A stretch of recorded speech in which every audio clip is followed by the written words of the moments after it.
Pas de nom sur les tombes du cimetière de Mbao au Sénégal. Ici reposent 139 corps non identifiés, repêchés après le naufrage du Jula. C'est seulement une petite partie des victimes. Officiellement, la catastrophe maritime la plus grave de l'histoire a causé la mort de 1863 personnes. Dans la nuit du 26 septembre 2002, le ferry sénégalais Jula a chaviré au large de la Gambie. Le bateau venait de reprendre du service suite à une réparation.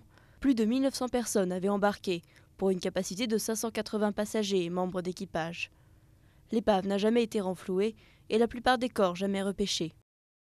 Des bateaux de pêche qui se trouvaient dans la zone ont pu sauver quelques dizaines de personnes. Ce plongeur était arrivé sur place 17 heures après le naufrage. Premier souvenir, c'est le nombre de corps, de cadavres qu'il y avait. Vraiment, il y avait des cadavres partout. Mais le bateau, il flottait et il dérivait, poussé par les courants. Et d'ailleurs, 2 ou 3 jours après, je me souviens très bien qu'on l'avait attrapé et on le remorquait. Mais on ne savait pas où l'amener. Donc à ce moment-là, c'était possible de le déposer quelque part. Mais à chaque fois qu'on demandait à l'autorité centrale, soi-disant, où est-ce qu'il fallait l'amener, on n'avait pas de réponse. L'instruction au Sénégal a été vite classée et la culpabilité imputée au commandant décédé dans le naufrage.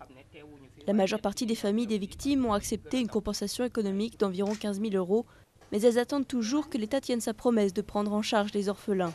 Les frais de scolarisation, de santé et d'habillement devaient être remboursés jusqu'à l'âge de 18 ans.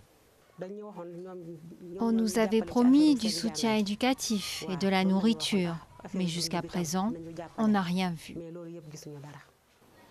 Dans ce quartier de Dakar, un monument et un musée contre l'oubli devaient être construits. 9 ans après, rien. Mais chaque 26 septembre, une exposition rafraîchit la mémoire collective. Et ces Français reviennent chaque année pour continuer l'enquête.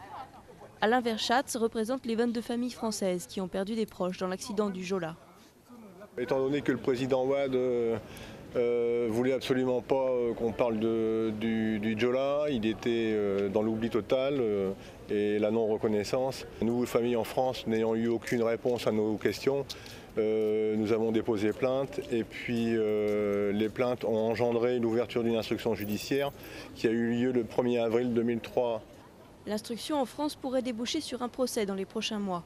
De quoi redonner espoir aux proches des victimes qui attendent depuis longtemps des réponses à leurs questions.